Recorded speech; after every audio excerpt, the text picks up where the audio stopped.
The question I'm trying to address here is, could you do an example on solving a 2D stress transformation problem using equations?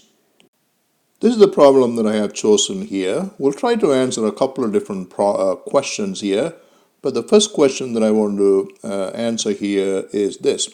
Determine the stresses on a plane, we'll call this plane B, whose normal is inclined at 30 degrees counterclockwise from the positive x-axis. These are the equations, and this picture right here defines the positive directions of the stresses that were used in deriving this equation. For example, the stress has to be, normal stresses will have to be tensile stresses for them to be positive. And the shear stress on this plane, which we will call x-plane, has to be counterclockwise for that to be positive. The first step is to list the numerical values of the stresses on the x and y planes along with the angle of rotation in accordance with the sign convention that was used to derive these equations. And you can see the directions of all three stresses coincide with the positive direction for the stresses, and therefore they're all positive quantities. And the angle is 30 degrees counterclockwise, and therefore the angle also will be positive. In this particular compact form, we have certain intermediate parameters that need to be calculated before we can calculate sigma x prime and tau xy prime. So let's go ahead and do that in step number 2.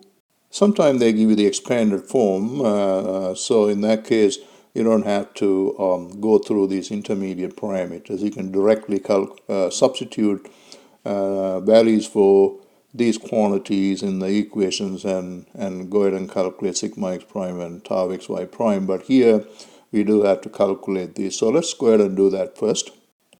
So here they are. Sigma average is calculated to be 15 kilopascal. A is calculated to be minus 5 kilopascal. Little b is calculated to be 15 kilopascal. Using this equation, I calculate a value of 25.5 kilopascal for sigma b. And using this equation, I calculate a value of 11.83 kilopascal for tau b. Once again, we use the sign convention to interpret the directions of these stresses. So normal stress sigma b is calculated to be a positive quantity, and therefore this is a tensile stress like marked in this picture right there. And the shear stress is calculated to be a positive quantity, and therefore that is a counterclockwise shear stress like marked over here.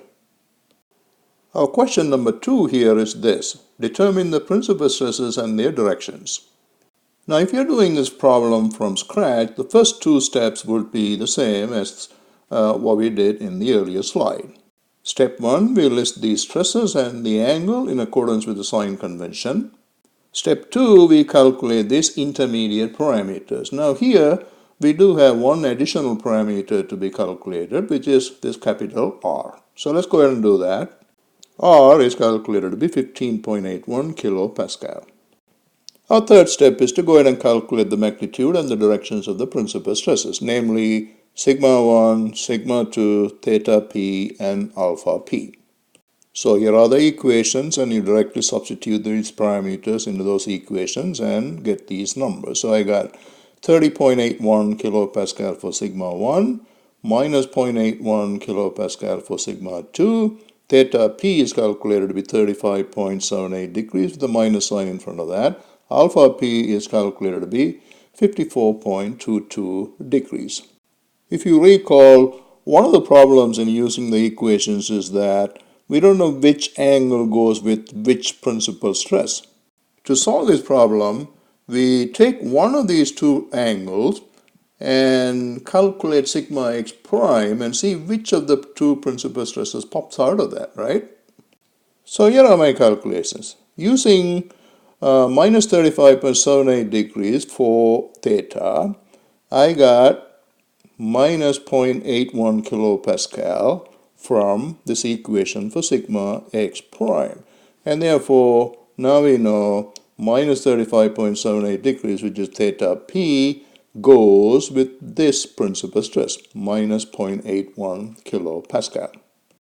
So here's a little summary. Sigma 1 or 31.81 kilopascal goes with the angle alpha P, which is 54.22 degrees, and sigma 2 of minus 0.81 kilopascal goes with the angle theta P, which is minus 35.78 degrees. Let's make a couple of observations here. Sigma 1 is greater than sigma 2, right? And therefore sigma 1 is the maximum principal stress. Sigma 2 is the minimum principal stress. Sigma 1 is also called the major principal stress. Sigma 2 is called the minor principal stress.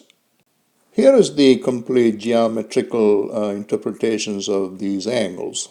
Alpha P is plus 54.22 degrees, and therefore we take this x-axis and rotate that counterclockwise through an angle of 54.22 degrees, and that will be the direction of the major principal stress.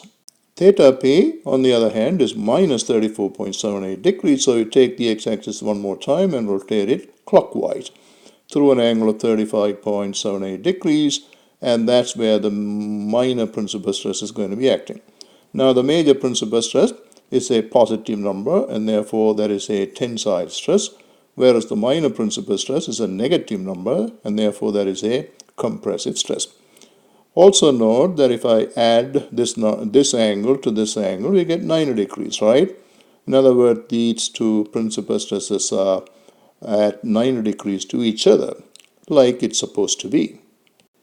The final question we want to answer here is this: determine the maximum shear stresses and their directions. Here are the relevant equations for this problem. Once again, if you are doing this from scratch, the first two steps would be the same. You go ahead and list the stresses and the angle in accordance with the sign convention, and then you go ahead and calculate these parameters: sigma average, little a, little b, and r. So here are the numbers. We've already done the calculations for writing down values of sigma max 1, sigma max 2. Sigma max 1 is simply r, which is 15.81 kilopascal. Sigma max 2 is negative of that. So the magnitude is the same, the signs are different. Let's go ahead and also calculate the normal stress on these planes, and normal stress is supposed to be sigma average, so 15 kilopascal. So both planes containing these maximum shear stresses have the same normal stress, which is 15 kilopascal.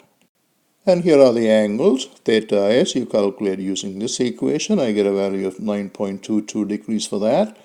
Alpha S is 90 plus that, so that will be 99.22 degrees. So just as in the case of the principal stresses, we don't know which angle goes with what maximum shear stress, right? So to figure that out, we use one of these two angles in the equation for sigma xy prime and see which of the two maximum shear stresses emerge from that. So here are the calculations, and what we find is that when I use 9.22 degrees for theta, I get 15.81 kilopascal for sigma tau xy prime. So this is a positive number, and therefore we can see 9.22 degrees goes with tau max 1. Here's a little summary. On plane number 1, we have a shear stress of 15.81 kilopascal, and the normal stress is 15 kilopascal, and the direction of the plane is given by this angle right here. And on the second plane, the shear stress is minus 15.81 kilopascal. The normal stress is the same, which is 15 kilopascal, and the direction of that plane is given by this angle, alpha S. So here are the geometrical interpretations of the directions of the stresses and the planes. This is the plane representing the first line over here, and here we have a positive maximum shear stress, and therefore the direction should be counterclockwise. Once again, the direction should be interpreted in accordance with the sign convention that were used in deriving the stress transformation equations, right? So counterclockwise is positive.